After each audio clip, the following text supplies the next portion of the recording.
H value ಐತಿ. So already ನಾವು ನೀರನ್ನ ಫಿಲ್ಟರ್ ಮಾಡಿ ಕೊಡ್ತಾ ಇದೀವಿ, ನೀರು ಫಿಲ್ಟರ್ ಮಾಡಿ ಕೊಟ್ಟರು ಕೂಡ ಪಿ ಎಚ್ ವ್ಯಾಲ್ಯೂ ಸಿಗ್ತಾ ಇಲ್ಲ. ಸೊ ಮುಂಚೆ ಪಿ ಎಚ್ ವ್ಯಾಲ್ಯೂ ಹೆಂಗ್ ಸಿಗ್ತಿತ್ತಂದ್ರ ಪಿ ಎಚ್ ವ್ಯಾಲ್ಯೂ ಹೆಂಗಂದ್ರ ಮೊದ್ಲೇಕ ಹಳ್ಳ ಕೊಳ್ಳ ಸೊ ಅವಾಗೆಲ್ಲ ಇವಿದ್ದು ವರ್ತೆ ನೀರು ಬರ್ತಿದ್ದು.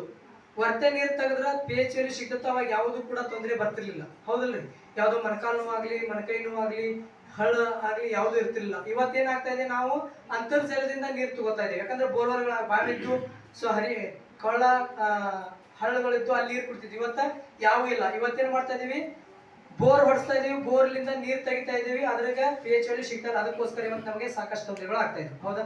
ಇದಕ್ಕೋಸ್ಕರ ನಾವಿದನ್ನ ಡ್ರಾಪ್ ನೀರಿನೊಳಗೆ ಹಾಕೊಂಡು ಕುಡಿದ್ರಿಂದ ನಮಗೆ ಪಿ ಎಚ್ ವ್ಯಾಲ್ಯೂ ಸಿಗುತ್ತೆ.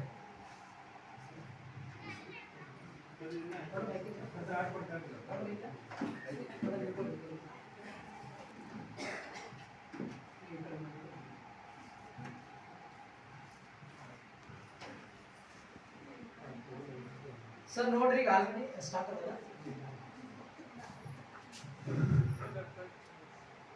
ಸೊ ಇದು ಹೆವಿ ನೋಡ್ರಿ, ಕರೆಂಟ್ ಹತ್ತಾಗತ್ರಿ, ಹತ್ತಾಗತ್ತೆ.